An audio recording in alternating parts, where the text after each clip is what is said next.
First, I'm going to go to Illustrator, and in Illustrator, I've created this file that has a background image.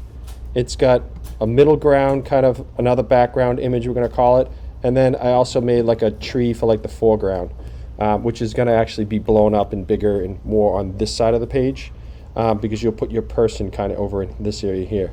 So the thing is that, you know, each one of these things, you know, you got all your layers in there, and then I have this top layer that's the name, I call it, you know, name it so you can find it when we open it up in Explore. So each one of these has a group of things that are inside of it that are, you know, all put together, and this is really kind of a big thing. Doesn't have to be like that, but that's the way it is. And that's that tree there. So I go and I save this, you know, as I always would, and then I go into After Effects, and then over here I just double click, and then I go find that thing, and then this thing here, I think you guys know this by now, but bring in composition, retain layer size, and I bring that in. I don't have to check anything else, that's it, and I hit open, and then it's all going to sit in this little folder, and if you named it right, it should sit with the names of the layers here. So what you're going to do is, if I create a new composition, new composition, and I'm going to have them so that they're only a second long, I guess. They're not going to be very long for these ones, because we're eventually going to make like a longer one that's going to be like 3 or 6 seconds long. But in order to make this loop, I'm going to just make it loop for a second, and you'll have kind of control over your loop. So this up here, this is just a, you know, a smaller size, which comes to 960 by 720, right? So it's not going to be huge or a cumbersome file. And then if I want to change the name, I can change it up here, and I'm just going to call it, I'll call this one Buildings, I guess, right? I'm going to hit OK. So then I'm just going to bring my buildings down here. And because of the size is different than the Illustrator size, it came in a little distorted, and that's okay. You can just squish it down. I mean, this is only kind of a practice file anyway, just to kind of understand it. So it's not, I mean, what you could do is, if you made your Illustrator file the specific size that you're using in your video, then you would have more control and it wouldn't get all skewed and stuff. So all I'm going to do is I'm going to slide this to the side, and then I'm going to duplicate this layer. So I go to Edit, Duplicate, or Command D, and then I just slide this over. I hold Shift so it stays in line with it, and then I'm going to duplicate it again and have a third one. And all I'm doing is setting up this thing. So this one's the repeat of that one. So I'm going to try to make the spacing, it doesn't have to be perfect, but this is the end of the first one, the start of the second one. I'm trying to keep this space and this space similar in size. I mean, if you want to be really crazy about it, you can, and go View, Rulers, and then come over here and, you know, line it, you know, take a measurement or something and line it up. But we're going to do that more on the next one, just because the other one's not as easy to see as this one is. So I have it all set up. I'm going to select the whole thing. I'm going to move it over to here, to the edge, and then I'm going to select all these and hit P, and then I'm going to leave that as that position so it's there on that side. And then if I go to the other side, I can get all the way over there, and then I'm just going to take this, hold Shift, and move it so that this one, this building right here, is right where this one was. And this is just filling in the space behind it. So if I run this, it's going to look like it's continuously going, right? So I do that, that's that one. So then I'm just going to go over here. I'm going to click on this. I'm going to go New Composition. All the same settings, because it doesn't change unless you've changed things. And then I'm going to call this one, the city in the background. Am I spelling city right? City loop. And then I hit OK, and I'm basically going to do the same thing. I'm going to drag my city down here. I'm going to move it over, and then I'm going to, actually I'm going to make this a little bit bigger, I think.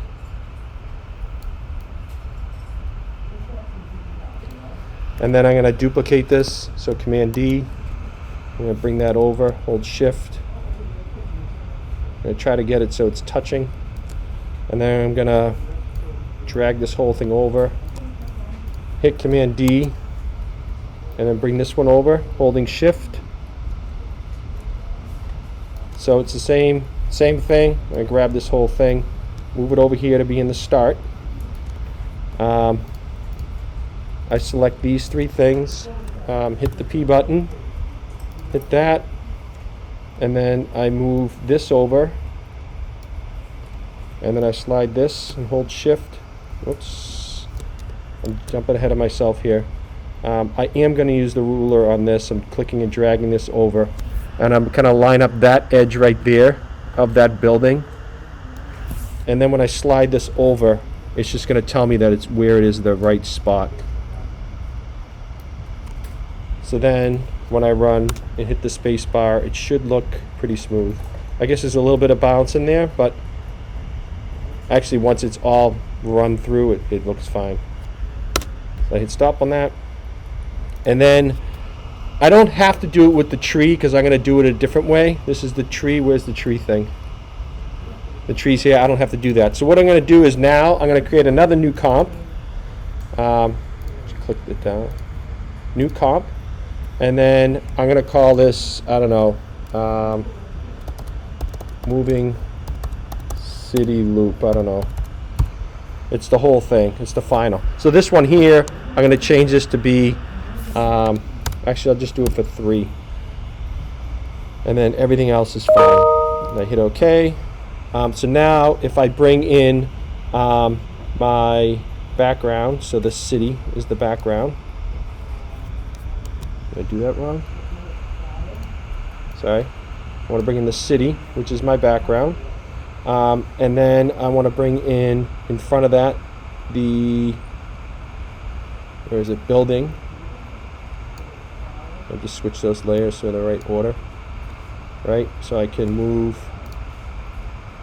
my building down. I can move that however I want to set that up. I can make it bigger or smaller.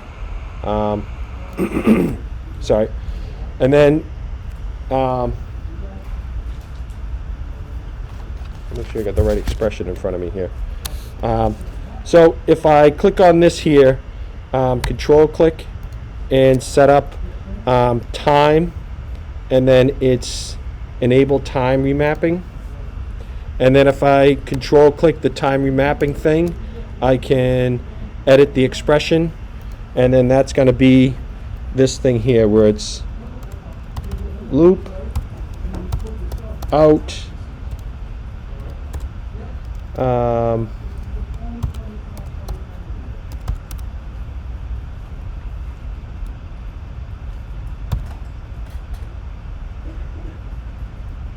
oops, I forgot the first word here.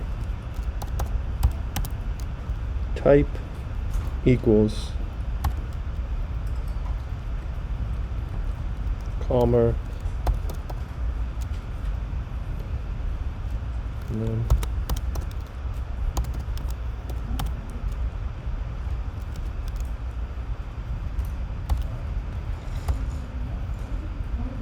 and then the last thing is that semicolon at the end there.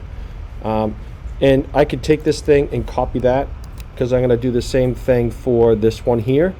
So I'm going to control click that one, go to time, enable time remapping, and then on the time remapping, control click that, edit expression, and then paste that in there.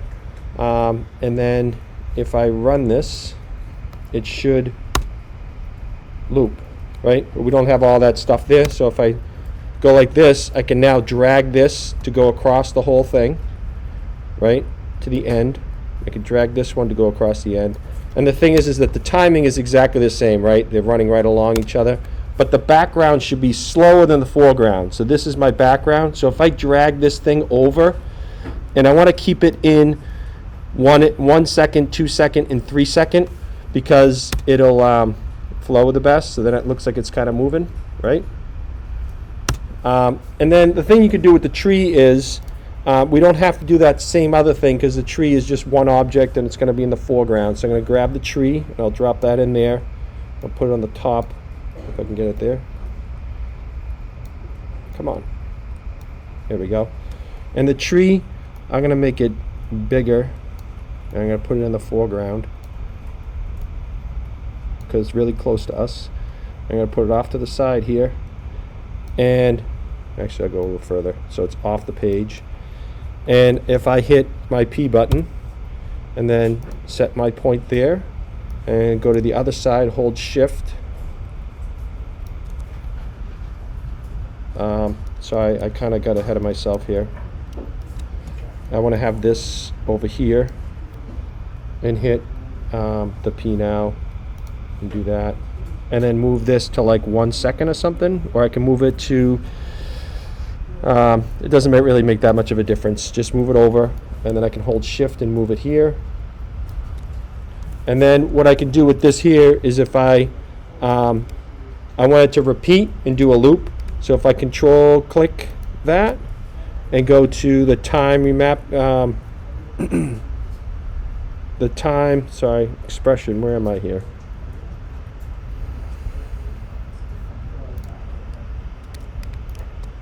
I want to do it down on this one, edit expression, and then this one's a little bit different. This is similar but different. Loop, out,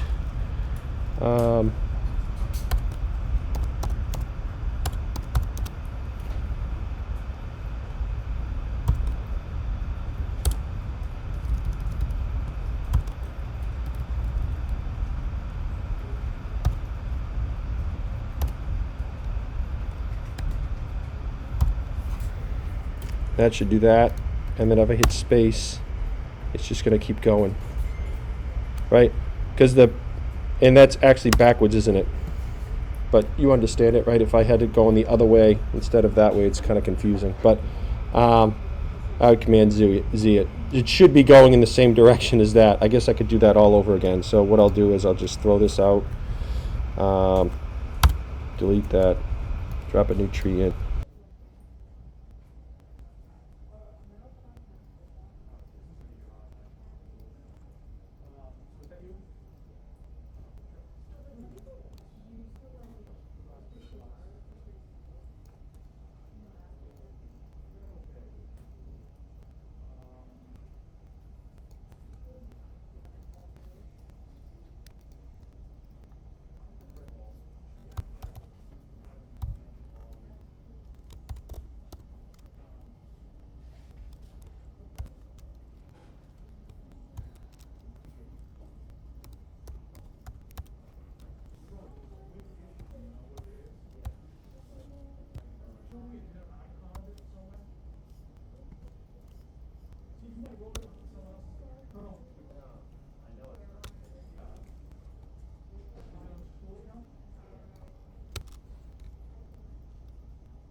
So for your character, you do the same thing. You just make it a looping thing, right? Because it's already looping, and then when you bring it in, it'll be just like the buildings in the background. You'll do that same code that you did for the buildings in the background, and your guy would run in the middle of the screen, just sitting right here like it's running as everything's kind of passing it by. Just make sure he's running in the right direction rather than running like he's running backwards 100 miles an hour, right?